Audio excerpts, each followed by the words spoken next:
According to several economists and professors, generational wealth transfers are bad for Canada. Canadians have been growing less happy since 2015, with those under 30 the unhappiest by far.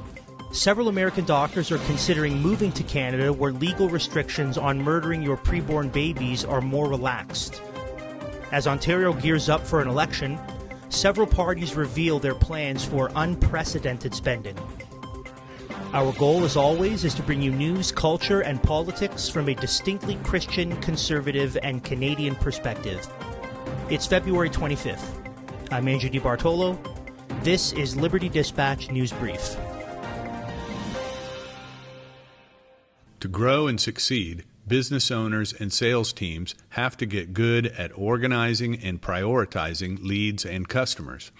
If you're struggling to find the time to get your sales processes in order, you need to check out Sales Nexus. Sales Nexus is the easy-to-set-up system that's built for salespeople by salespeople. Sales Nexus helps your team focus on the right customers at the right time and automates lead assignment, follow-up, and nurturing messages.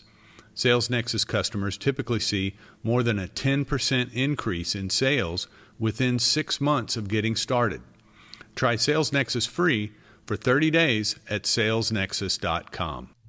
If you feel that big government and banks are too involved in your finances, Bitcoin's the solution for you. Bitcoin is the antithesis of central bank digital currencies. It's decentralized digital cash that puts you in full control of your money. With Bitcoin, you don't have to worry about government interference or banks censoring you in any way.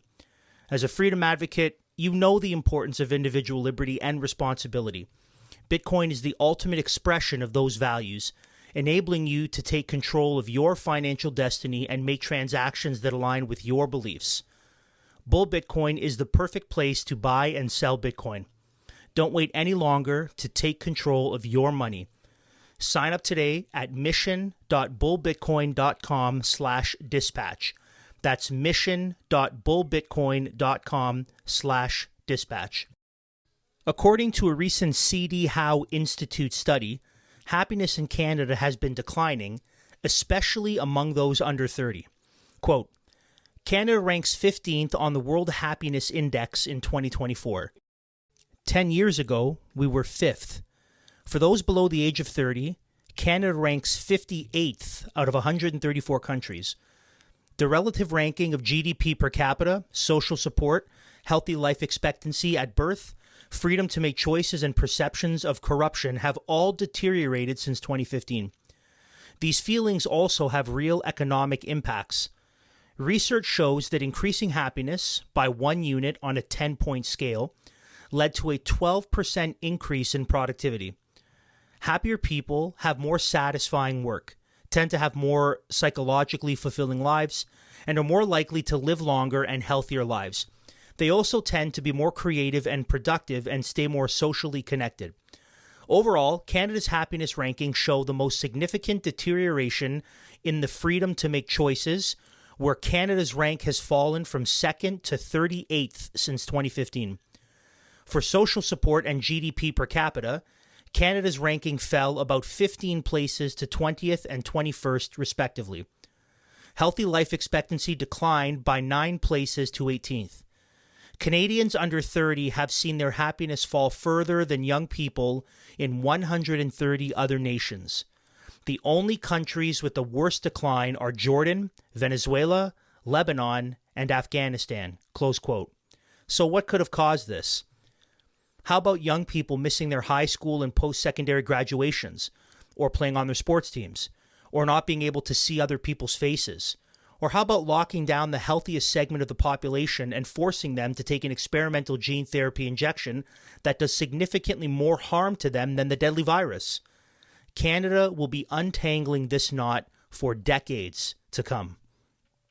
The Canadian Pravda Corporation, formerly known as the CBC, has published an intersectional Marxist piece that encourages greed and envy while discouraging hard work and wise saving. Apparently, Canada is about to undergo an unprecedented wealth transfer, unless you include the trillions of dollars that exchanged hands during COVID, including the exponential increase of net value for politicians and people who benefit from big pharma. No, this transfer of wealth from parents and grandparents leaving homes and inheritances for their children and grandchildren, this is the really bad one. This, among hundreds of other reasons, is why the CPC is a status propaganda rag. Quote, the Chartered Professional Accountants of Canada said in 2023 that $1 trillion of wealth was expected to move between Canadian baby boomers and their millennial and Generation X children from 2023 to 2026. Much of that money is the result of real estate wealth, and many baby boomers have benefited from sharply rising home prices and other investments. Not all young Canadians will be a part of this wealth transfer. Newcomers who didn't participate in the Canadian housing market decades ago, and Indigenous people, who were largely prohibited from doing so due to colonial laws, have less to pass down.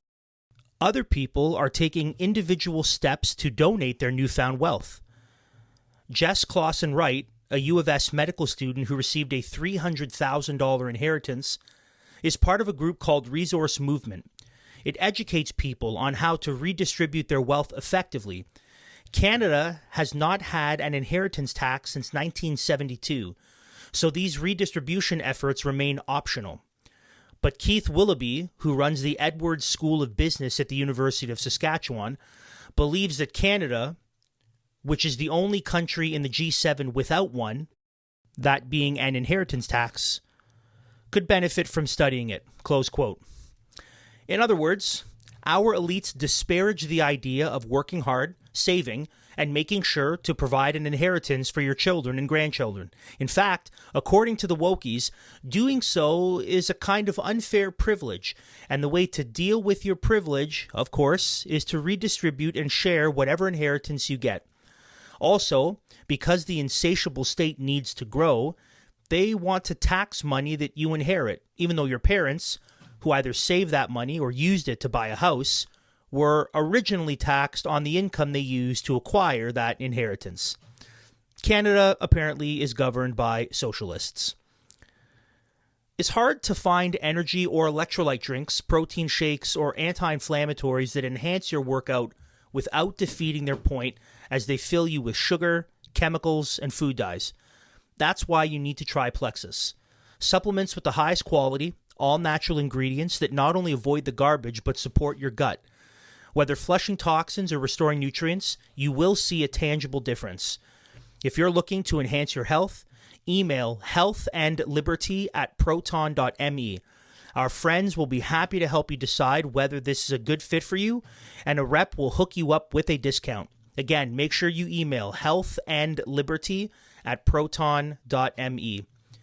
Speaking of state-funded propaganda mouthpieces, CTV News reported on female physicians in the United States that are considering moving to Canada in order to satisfy their bloodlust to dismember and murder preborn babies, considering the shifting political landscape down south. That's right, Canada is getting ready to import murderers who are fleeing another country because they won't be allowed to murder so easily anymore. Utterly despicable. This from CTV News. Quote, "It's a terrifying time for women and women's doctors in the U.S., said Dr. Kirti Patel, pointing to the case of a New York physician criminally charged with prescribing an abortion drug, mifepristone, to a young woman in Louisiana, Texas, meanwhile has introduced a 99-year prison sentence for doctors who perform illegal abortions. I don't think we are far from women losing the kinds of rights we fought long and hard for in the past," she said. Looking closer at Canada's health system, Patel says she's impressed with the country's abortion rights, strict gun laws, and universal health care. Dr. Joyce Johnson, a pathologist in Nashville, says she is also looking at the job boards listing positions in Canada for the first time in her career. "I have a lot of concerns about the future," she told CTV News. "We've got 51% of the population, which is women, classified as DEI, diversity, equity, and inclusion. We're suddenly a special minority. That's crazy, horrible. The 66-year-old says she is hesitant to leave her adult children and grandchildren, but worries about the growing tensions between executive decisions on science and health funding and court rulings trying to halt the cuts to services and research, close quote.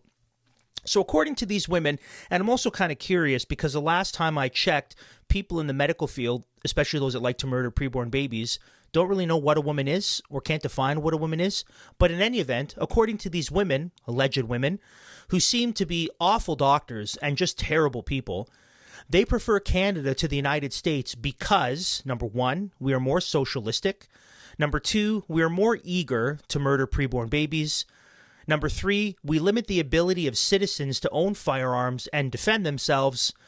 And number four, we won't put as much restrictions on killing innocent people as they will in the United States.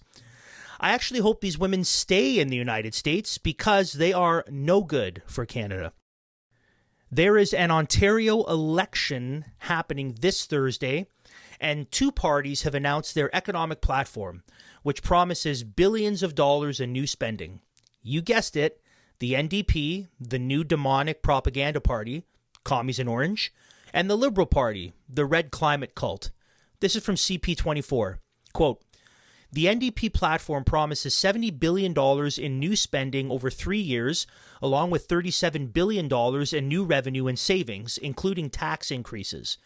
The party estimates that new tax brackets for those earning $300,000, $400,000, and $500,000 a year would bring in about $3 billion per year.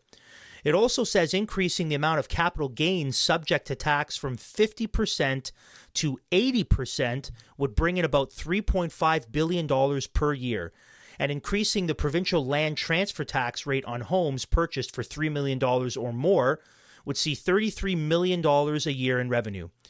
The NDP would put a $10.5 billion over 3 years into public health, including their promise to attach everyone to team-based primary care. Their home building plan would cost $7.5 billion over 3 years, and their grocery rebate would cost $11 billion over that time. Ontario's Liberals are promising $65 billion in new spending over 4 years, along with finding more than $28 billion in efficiencies, in a platform they say contains no new taxes or tax increases. I would just like to insert, this is not in the article, that's a complete bald-faced lie, but they have to say that because they have to try to win people over. Anyways, continuing. Crombie also highlighted some previously unannounced promises on education in the platform, including building 90 new schools, establishing a lower student-to-teacher ratio, and shortening teachers' college programs to 1 year to alleviate the teacher shortage. The Liberal platform estimates that their healthcare promises, including attaching every Ontarian to a family doctor, would cost $29 billion over 4 years. A group of promises, including home building, responding to tariffs, and implementing tax cuts, are costed at $26 billion over 4 years, though a more specific breakdown was not available. Close quote. So they're basically promising the moon. They're promising a utopia to bring heaven down to earth. I don't know how the Liberals will force that every single Ontarian will have a family doctor. That is impossible because people don't want to be doctors in the province of Ontario. How they're going to alleviate the teacher shortage. So teachers are already, in my estimation, by and large, unqualified Marxists who have no business working in education, although I guess it fits that they're part of the state-funded Marxist Indoctrination Center program. However, the real answer is to pull your kids out of public school, educate them yourself at home, or send them to a solid classical Christian school. The NDPs also will tax Ontario into oblivion. So if you haven't voted yet, remember that voting red or orange will bleed you dry financially and steal from you whatever blessing you were planning on leaving to your children. Also, don't vote for the Green Party or for the Conservative Party. I wish we had better options overall. Maybe if Christians stopped disengaging from the public square and engaging in politics, we'd have more righteous options for our politicians. Maybe it's time for you to consider running for office or joining an electoral district association or actually working with those who love the Lord to run and engage in politics and make a difference. You can start small municipally, or you can work out more broadly, provincially or federally. But it's time to stop wringing our hands in bemoaning disapproval and doing something about it. Well, there you have it, friends. You're all up to date. Make sure to find out more about Plexus to enhance your health with amazing all-natural products. Contact Health and Liberty at proton.me. A rep will help you find out what's best for you and hook you up with a discount. And make sure, if you haven't already, you have to head over to ldcanada.substack.com. That's where you will subscribe to our mailing list, get all of our updates, and please, if you appreciate the work we do and want to see us do even more, then consider becoming a paid subscriber and supporting the show. Until next time, Galatians 5:1.